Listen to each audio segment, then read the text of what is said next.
मैं Shivshankar Meena, assistant professor geography, government girls college Sikandra Dausa. आज BA part first year के geography के स्टूडेंटों के लिए आज का मेरा टॉपिक है राजस्थान का भौगोलिक विभाजन में से एक विभाजन का विस्तृत तरीके से डिटेल बताना। पिछले वीडियो में मैंने बताया था कि राजस्थान की स्थिति क्या है, लोकेशन कैसे है, लंबाई चौड़ाई अक्षांश देशांतरीय विस्तार, इसकी सीमा रेखाओं के बारे में चर्चा करी थी और चार मुख्य भौतिक प्रदेशों के बारे में थोड़ी डिटेल से बताया था। अब इन चारों भौतिक प्रदेशों में से एक एक पार्ट को लेते हुए इसकी आगे अपन स्टडी करते हैं। और सबसे पहले लेते हैं जो येलो कलर में वेस्टर्न रीजन डेजर्ट प्लेन। ध्यान रखिएगा, फिर से कह रहा हूँ, अगर ये चारों भौतिक प्रदेश समझ में नहीं आए तो आगे कुछ भी समझ में नहीं आएगा।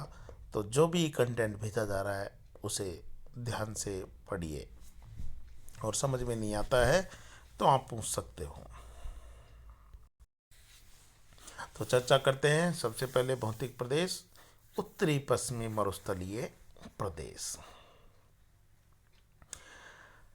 देखिए, राजस्थान में अरावली पर्वतमाला के पश्चिम का क्षेत्र शुष्क एवं अर्ध शुष्क मरुस्थलीय प्रदेश है, जिसे थार मरुस्थल के नाम से जानते हैं।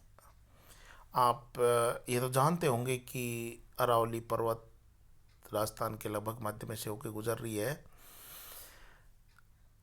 और अरावली पर्वतमाला के पूर्व में बरसात अधिक होती है जबकि पश्चिम में बरसात कम होती है तुलनात्मक रूप से। तो पश्चिम में बरसात कम होने के कारण यहाँ का जो एरिया है वो एकदम गर्म रहता है और मरुस्थलीय जैसी क्लाइमेटिक कंडीशंस पाई जाती है और इस मरुस्थल का नाम है थार का मरुस्थल।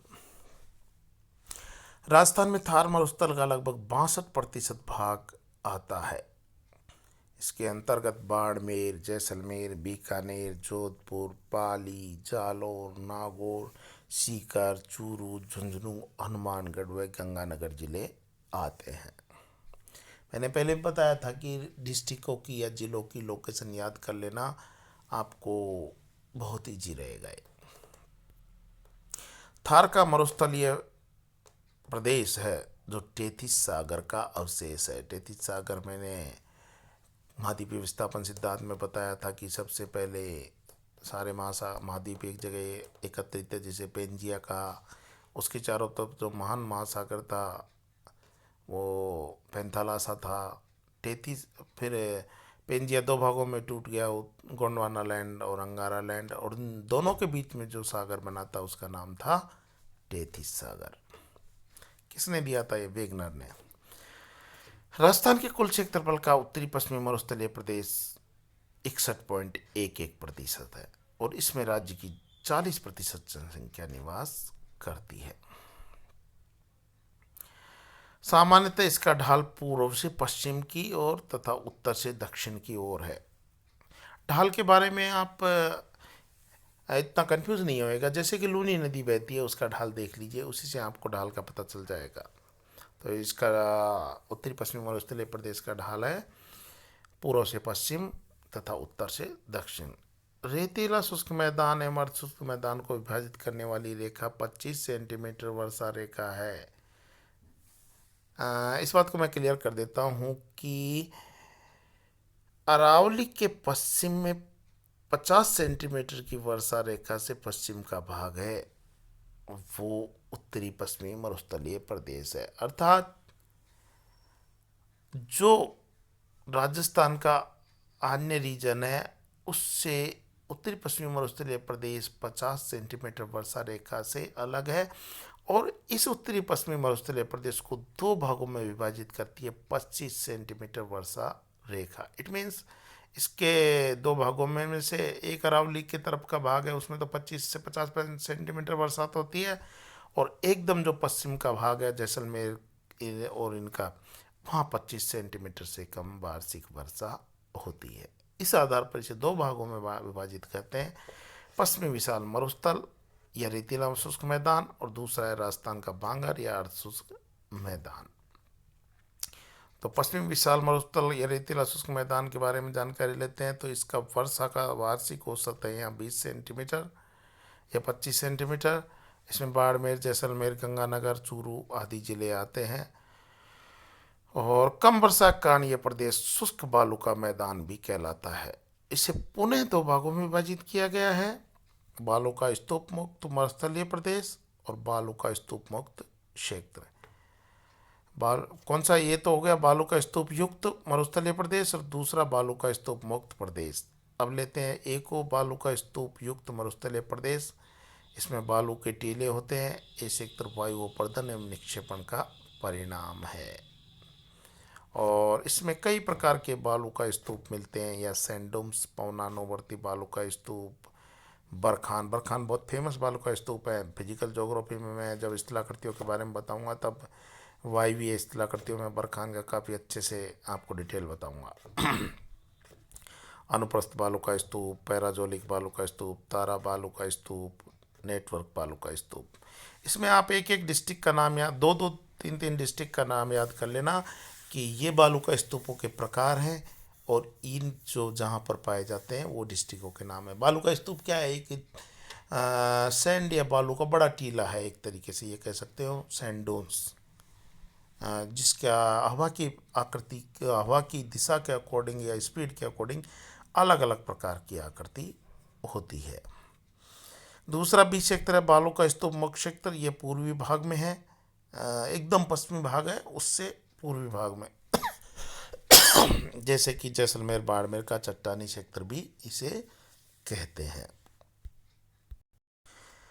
इसमें क्या है, टर्सरी या प्लेस्टोसिन काल की परतदार चट्टानों काफ़ी मात्रा में पाई जाती हैं और टेथिस के अवशेष वाले चट्टानों का भी यहाँ पर समूह पाया जाता है और चूना पत्थर की चट्टानें भी पाई जाती है।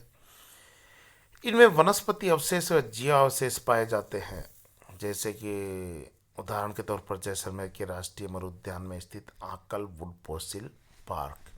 और ये जीवाश्म पाए जाते हैं, यही कारण है कि आजकल यहाँ खनिज तेल या पेट्रोलियम मिल रहा है, क्योंकि अवशेषों के जमा होने से जीवाश्मों से ही खनिज तेल का निर्माण होता है।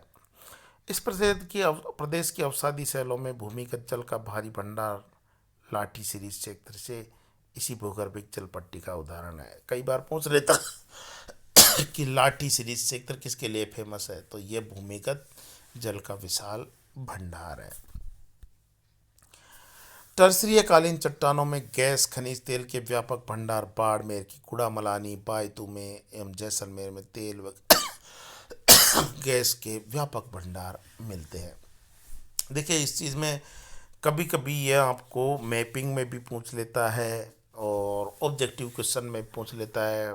और मैपिंग में पूछेगा तो किस तरीके से पूछेगा कि आकल वुड फॉसिल पार्क को राजस्थान के दिए गए मानचित्र में लोकेशन या अवस्थिति के रूप में प्रदर्शित कीजिए।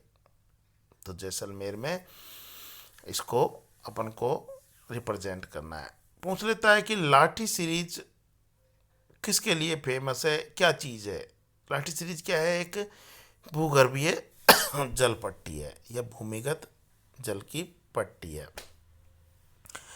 और आजकल जो कॉन्टेम्परेरी इशू या समसामयिक इशू से जो क्वेश्चन आते हैं वो ज़्यादा प्रचलन में है। ये क्वेश्चन कम पूछा जाता है कि भौतिक विभागों में विभाजित करके वर्णन कीजिए। वो समसामयिक विषय से रिलेट करता हुआ क्वेश्चन करता है कि राजस्थान को भौतिक विभागों में विभाजित करते हुए पश्चिमी मरुस्थलीय प्रदेश का खनिज तेल के भंडार के संबंध में विस्तृत वर्णन कीजिए या आलोचनात्मक परीक्षण कीजिए या किसी भी तरीके से एक निबंध पूछ लेगा। उसका कहने का मतलब है कि यह खनिज तेल या खनिज के भंडार या पेट्रोलियम के भंडार किस कारण से है। सिंपल सा है कि यहाँ पर वनस्पति अवशेष व जीवाश्म पाए जाते हैं और ये 33 सागर के अवशेष होने के कारण इन जीवाश्मों के काफ़ी पुराने होने से यहाँ पर वो जीवाश्म खनिज तेल या पेट्रोलियम के रूप में परिवर्तित हो गए हैं। और यही कारण है कि यहाँ पर गुड़ामलानी, बायतू, जैसलमेर बाड़मेर, इन जगहों पर खनिज तेल के पर्याप्त भंडार पाए जाते हैं। अब इसके एक डायग्राम के थ्रू और आगे के भौतिक विभागों का विभाजन अगली स्लाइड में किया जाएगा।